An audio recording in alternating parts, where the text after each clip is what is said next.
A lo largo de la historia se han vivido muchas crisis económicas las cuales han afectado a millones de personas alrededor del mundo y también a las bolsas de valores más importantes. La última gran crisis, de la cual probablemente te acuerdas, fue la provocada por el COVID-19. Dicha crisis provocó que el Dow Jones Industrial Average, el índice de referencia para este vídeo, bajara un 37% desde el 12 de febrero de 2020 al 23 de marzo de ese mismo año. Sin embargo, el índice se recuperó para noviembre de 2020, así que la bajada no fue tan dramática. Anteriormente, en el 2007-2008 vivimos la crisis subprime, la cual provocó que el Dow Jones Industrial Average bajara casi un 54% en cosa de año y medio, y esta vez tardó más de 4 años en recuperar su valor pre-crisis. Literalmente podría pasarme horas hablando simplemente de las crisis ocurridas en los últimos 50 años. Pero para el vídeo de hoy quiero ir un poco en orden cronológico y hablar de tal vez la crisis más importante y emblemática de todo el siglo XX, la conocida como la crisis de 1929. Se han intentado confeccionar distintas teorías para explicar el origen de la crisis de 1929.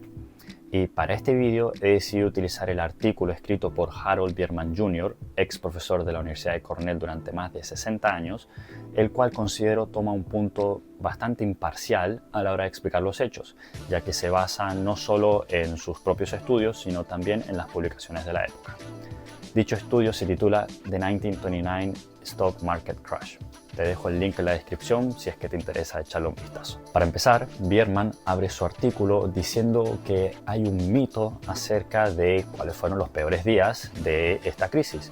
Mucha gente que ha oído escuchar de la crisis del 29 tiende a pensar de que el jueves negro, el 24 de octubre de 1929, y el martes negro, 29 de octubre de 1929, son los peores días para la bolsa. Bueno, él explica que la crisis empezó mucho antes de eso y que justamente estos días no fueron los peores, sino que la crisis se agravó durante casi 3 años. También nos pone en contexto de qué tanto bajó la bolsa. En este caso toma como referencia el Dow Jones Industrial Average, el cual perdió casi el 90% de su valor desde 1929 hasta 1932-33 y tardó casi 20 años en recuperar su valor pre-crisis. Comparado con lo que se vivió anteriormente, podemos ver de que esta crisis realmente sí fue dramática. Bierman explica que para la opinión pública el mayor culpable de esta crisis era la especulación que se está viviendo a finales de la década del 20, la cual estaba provocada por los altos precios de las acciones. Cita también a importantes economistas y medios financieros que decían de que la burbuja tarde o temprano iba a estallar, y esto ya se decía mucho antes del jueves negro y del martes negro. Ligado a esto, Bierman nos dice que para diciembre muchos economistas líderes ya decían que era momento de volver a invertir en la bolsa, porque ya la crisis había terminado. Bueno, a posteriori podemos ver de que no estaban en lo correcto. Para la siguiente parte de este artículo, Bierman abre con el siguiente título: ¿Estaban las acciones realmente sobrevaloradas en 1929? Debatible.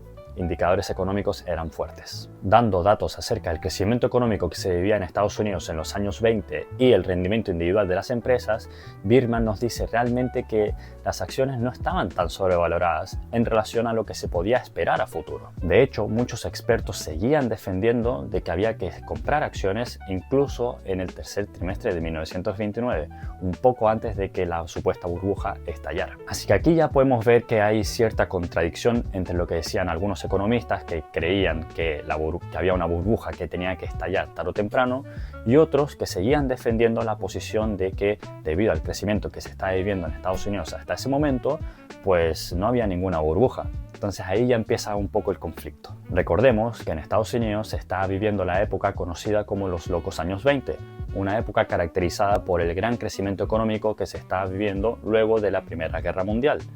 Y no era solo un crecimiento económico, sino también un crecimiento en la calidad de vida de la gente de este país y de otros países occidentales. Es por ello que era normal pensar que el crecimiento no iba a parar. Ahora, Bierman abre la siguiente parte de este artículo bajo el título Eventos que precipitaron el crash. Como dije anteriormente, mucha gente temía que para 1929 el mercado estuviera sobrevalorado.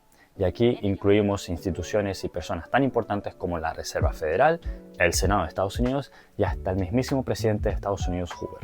Y aquí es la primera vez que Birman nos habla de una posible sobrevalorización de una industria en específico, las empresas de servicios públicos. Para los primeros días de octubre de 1929 se vivió el primer crash en la bolsa, para lo cual los medios ya empezaban a publicar de que había una burbuja y que iba a explotar pronto. El 16 de octubre la bolsa volvió a bajar y esta vez los medios enfatizaron en las empresas de servicios públicos como las principales culpables. Hasta ahora ya se habían vivido 3 bajadas importantes en la bolsa, el 3, el 4 y el 16 de octubre, las cuales todavía no eran lo suficientemente alarmantes como para provocar una bajada aún mayor de la bolsa. Pero a partir del 21 de octubre comienza la mala racha, con bajadas también el 23 y el 24 de octubre, el jueves negro, para una pequeña recuperación el 25 para volver a caer el 28 y el 29 de octubre, el martes negro. Y aquí es importante recalcar que el 27 y el 29 de octubre salen publicaciones mencionando posibles regulaciones a las empresas de servicios públicos, que han sido las más afectadas por estas bajadas de este mes. Aquí también menciona a uno de los actores principales, entre muchas comillas, de esta crisis, los fondos de inversiones, los cuales tenían muchas acciones en propiedad de estas empresas de servicios públicos. El problema era que muchas de estas acciones estaban compradas en margen, lo cual quiere decir que estaban compradas con dinero prestado. ¿Qué pasa con esto? Que ante estas posibles regulaciones que se estaban viviendo en esta industria de estas empresas de servicios públicos, los fondos de inversiones se estaban empezando a poner nerviosos, ya que habían comprado acciones, de nuevo, con dinero prestado, dinero que no les pertenecía. Luego, Birman nos habla de su interpretación de los hechos. Aquí menciona la popularidad que había entre los fondos de inversiones por invertir en las empresas de servicios públicos. Estos fondos compraban acciones en margen, es decir, con dinero prestado. Esto ayudó a la bajada en los precios de estos activos. Hablando un poco en detalle acerca de estos fondos de inversiones, Birman menciona de que estos se vendían a un precio mayor al fundamental, es decir, estos fondos de inversiones se vendían a un precio extra al valor de las acciones o de las inversiones que ellos tenían en su fondo. Es decir, que si el valor de sus inversiones daba un total de, por ejemplo, $1.000.000, estos fondos de inversiones se vendían por un plus. Puede ser de $1,2 millones, 1,5 millones. El punto es que se vendían a un precio mayor al que realmente representaban. De hecho, esto se suele interpretar como una prueba de que estos fondos de inversiones estaban realmente sobrevalorados. Sin embargo, Birman menciona lo dicho por otro autor, Burton G. Malkiel, un economista norteamericano, el cual da como ejemplo Berkshire Hathaway, que es una empresa que funciona muy similar a un fondo de inversiones, la cual durante los años 90 se vendía a un precio mucho mayor al valor fundamental de sus activos. Viendo los resultados cosechados por Berkshire Hathaway, se puede asumir de que realmente vale la pena a veces pagar un precio extra por aquellos fondos de inversiones que creamos nos puedan dar rendimientos superiores. Y es una creencia que se da al valor extra que costaban estos fondos de inversiones en los años 20.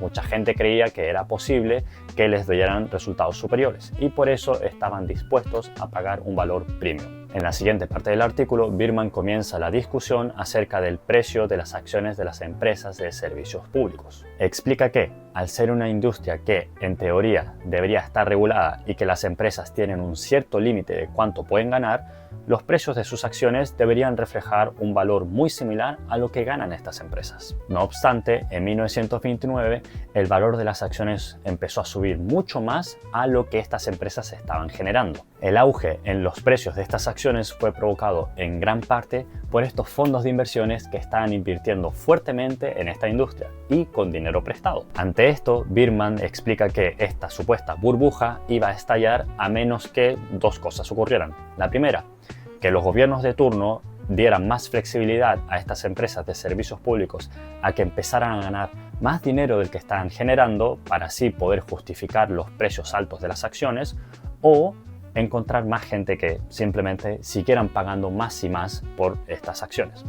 Bueno, Ninguna de las dos opciones ocurrió y la burbuja terminó por estallar. Para contrastar qué tanto habían subido los precios de las acciones de las empresas de servicios públicos, estas subieron un 48% desde principios de 1929 hasta un poco antes del estallido de la burbuja. En cambio, las acciones de las empresas industriales durante este mismo periodo habían subido apenas un 20%. Y las de ferrocarriles un 19%. Con esto podemos ver el favoritismo que tenían estas acciones en relación a otras para los inversores de la época, incluidos los fondos de inversiones. Ahora bien, la caída para esta industria fue mucho mayor que para otras. Entre septiembre y noviembre de 1929, las acciones de las empresas de servicios públicos bajaron un 55%, mientras que para las empresas industriales fue un 48% y para los ferrocarriles un 32%. Con esta información nos puede dar a entender de que el principal culpable fueron estas empresas de servicios públicos, pero Birman dice que realmente no es así.